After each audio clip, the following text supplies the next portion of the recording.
Hi students, so for this assignment you're going to sketch the most designed thing in your room. So whatever that means to you, what is most designed?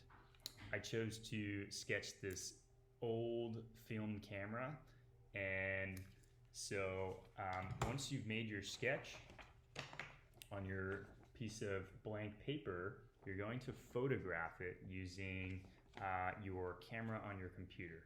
So it's always a good idea to kind of preview it and get it as close as you can, holding the paper perfectly straight.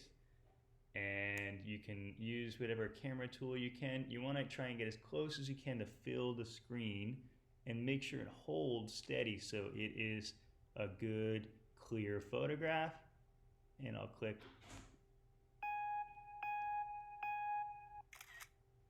So now I have my photo.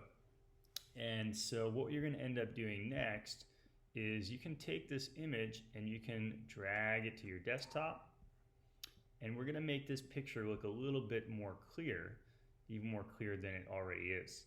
So when you double click an image, especially if you're using a Mac, it's going to open in this. It's called Preview application, and we can preview the image. This is a pretty good photograph. Depending on the quality of the camera you might, on your computer, you might need to make some adjustments. So there's a similar tool on Windows if you're not using an Apple computer. But with Apple, just to point out a couple things, if you need to rotate your image, you can click this button. Okay, I actually don't need to rotate it. And over here is where we can show our tools. So we'll click here and we can see that there are more tools. All right, the first thing that you're going to do is to crop your image. And so you just want to make it and include the biggest picture possible and get rid of any extra space. So I'm using this selection tool over here. It looks like a box, and I clicked and I dragged my mouse to create a box. Then what you're going to do is press Command K. Okay, so in that case, I press Command K on my keyboard at the same time, and it crops it based on the selection I've made. A couple other tools that you can use that might be handy. We can come in here and click on, it looks like a little mountain almost, the symbol, adjust color. And when we select that, you can see we get a pop-up window. So the two main things that you want to adjust here are the exposure, which is the brightness, and the contrast. So if I click this little slider and I move it up a little bit, we can see that that looks nice and bright.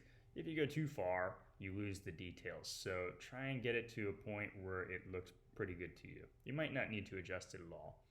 And then also our contrast, I can adjust this slider over here. And what that does is it makes the white much, much lighter, and the dark lines where the pencil is much darker.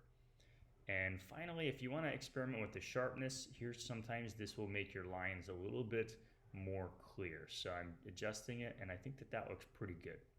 Okay, your goal here is to try and show as much detail as possible. Okay, and once you're happy with those settings, we're going to finish by coming up here and clicking File, Save. So once you have saved and edited your image, it's always a good idea to rename this file so you can easily find it in the future. So if you're on an Apple laptop, you can right-click by pressing two fingers on the trackpad on top of the text, and you can choose Rename. Let's rename this Most Designed